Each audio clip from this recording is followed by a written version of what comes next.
What are we doing? Welcome to a special episode. Of?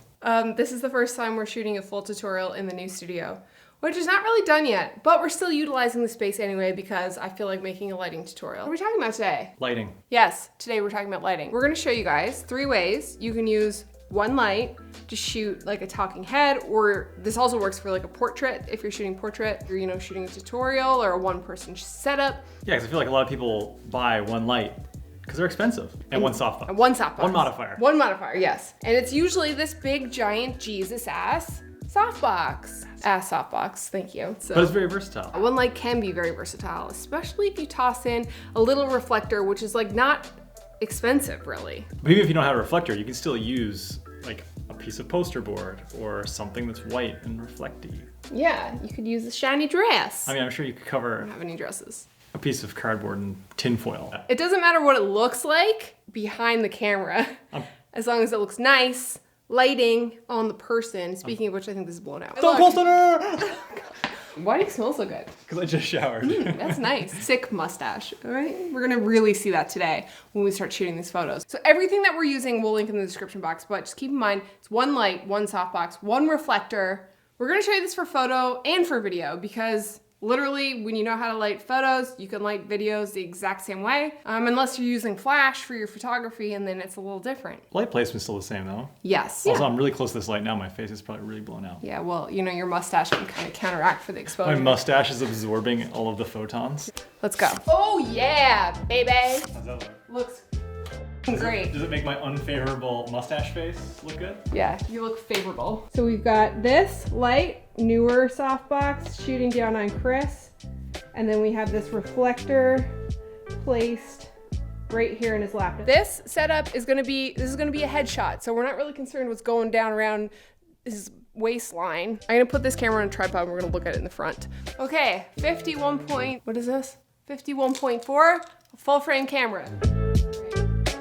Okay, so this is our clamshell lighting. This actually works out really well with glasses. Your glasses are anti-reflective, right? The light is up high enough, like just lean your head up. Yeah, so, and put your head down normal. No, normal, look at the camera. The light is up high enough and the reflector is low enough where it's lighting the face really nice, but it's not giving you any reflection in the glasses. So if you are shooting a person or a headshot with someone with glasses, then maybe this is the lighting setup that you should try. Give me some can you give me some blue steel? No, that's, let's just remove the reflector and see what that's doing. So we can remove that and you can see how much difference that reflector makes.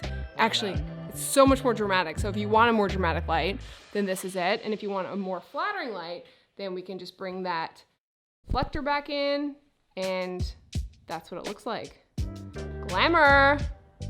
This light, like I mentioned, is really great for fashion, for makeup. If you're shooting headshots of people who are maybe a little bit uncomfortable on camera, are not used to being on camera, or maybe don't look so great in artsy and a little more dynamic lighting, this is my go-to light for shooting headshots of people just generically. It's a very flattering and even light, and usually the clients are happy when they've been lit like this. All right, let's move on to the next one. Fake ring light. All right. This is gonna be our fake ring light. Going, ooh, air cushioned. Keep going, keep going. It looks like a ring light. Excellent. Yeah. Fake ring light. Fake ring light. Pseudo ring light. We got it. So ring light shots aren't really that versatile. They are good for me. So far we've done 2 shots, good for makeup. They give this really weird shadow on the background and on the face. Yeah, there should be a halo around me on the background from the light fall off because this is an even light fall off. If you get really close to the camera, it gives this really interesting even light. If you get more far away, it starts having a more on-camera flash look, sort of like American Apparel ads circa 2000, whatever. If I come really close, it becomes a lot more dramatic as the light is a lot larger with respect to your face. How good do we look? The reason why people find flat lighting more flattering is because it doesn't show imperfections in your skin as well. So if you have a raised area or a blemish on your skin and you move the light off the camera axis, it actually will cast a longer shadow. Same reason why at noon, when the sun's directly overhead, you have no shadow, but if at sunset, your shadow's like a mile long. It really just emphasizes the contours and can bring out blemishes. So that's having the light directly on axis of the camera like this, i.e. with the clamshell lighting or with the ring light, it's equivalent to being, like high noon where the sun's making no shadows. While your light's making no shadows in your face, it looks very even, no blemishes. Okay, let's move on. The next lighting setup we're gonna do is a more dramatic one. So we're moving away from the even beauty lighting, and next we're gonna do a more dramatic light. And we're actually gonna put the light in the back and use the reflector as our fill. Hurt my arms. How? And we're actually gonna turn the mic around. Okay, obviously a more dramatic lighting scheme. So we have this sort of rim light or this kicker on the side here, which creates that drama because it's off the axis of the camera, but we're filling in the rest of the face with this reflector here, which is actually just positioned sort of at 45 to the camera, pretty much facing that softbox.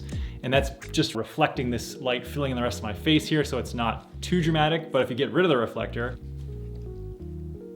then you get this more sort of sinister look or a very dramatic lighting scheme. So without fill and with fill. I am a big fan of this light for certain subjects, but personally, I don't like it on myself. I don't love a dramatic light on myself because I find that it kind of highlights weird parts of my face that I find not the best. Well, it comes down to having the camera or the light off the axis of the camera and is creating more dramatic shadows. Like on the left side of your face, sort of in here, you can see there's a lot more dark shadows. So you're really highlighting the cheek This is the best area. part of you. You love that part. I love your cheeks. I don't like to see it on camera, but I'm glad you like it. Thanks. And if I get rid of this, Now it's really... well, then your face just becomes a big shadow. No, it's just the highlight here. Yeah. So if I'm straight on, not a big fan of how this looks on my face. However, if I turn my face slightly towards the reflector, now this looks a lot better. So it's a lot more flattering because you have a more even light hitting your face and you're not getting as many shadows. The light isn't hitting you at such a harsh angle. So it's just a matter of turning your face slightly to the side. Now you're not gonna sit here and be like, hello, welcome to my channel. Today we're talking about like the whole time. So you might be able to kind of adjust your lights and reflector accordingly to get a little bit of a more flattering light. Or you could use the other two setups we showed you. Perfect. Okay. Okay, so those were 3 lighting setups that you can use with just one light. The key take home here is that when the light is on axis with the camera lens, it's less dramatic and more flattering, and as the light moves off the axis of the lens, it becomes less flattering and more dramatic. We basically taught you 3 setups. We taught you the clamshell lighting, which is the very first one, the fake ring light look, and then this dramatic hair light. In 2 of them, we used a reflector, and we remove the reflector, you get a bonus light setup out of it. So that's really... Technically 5 lights, Yeah. 5 lighting setups. Yeah, there you go. 5 lighting setups. Cool. So if you enjoyed this video, hit the like button, subscribe, and let us know in the comments if you found it useful and you want more lighting videos. We had fun doing this one. Yeah. This was cool. This was cool. All right. See you on the next one. Bye. Okay. That was not far. That was the chair. Okay. Turn the mic around. Da, da, da, da, da, da. Okay, so you're gonna say again? What? Turn the mic on. Turn it upside down. This is difficult. I need a step stool for down here. I have no wrinkles. I know, you look like a baby's ass. I just have a crease. One crease. Crease down my face. My legs are spread. Nope. Probably Probably yeah. for $20. I just hit you in the balls. I'm so sorry. You just bag tagged me. Oh, you look good. Thank you. Who is that? Who is she? This weird part on my mustache. Where'd that come from? I don't know, but did you put Mac Pro wheels on your light stands? They were definitely not $70, $100. $70, $100? $70, $10. They weren't $70, $10. They were $32.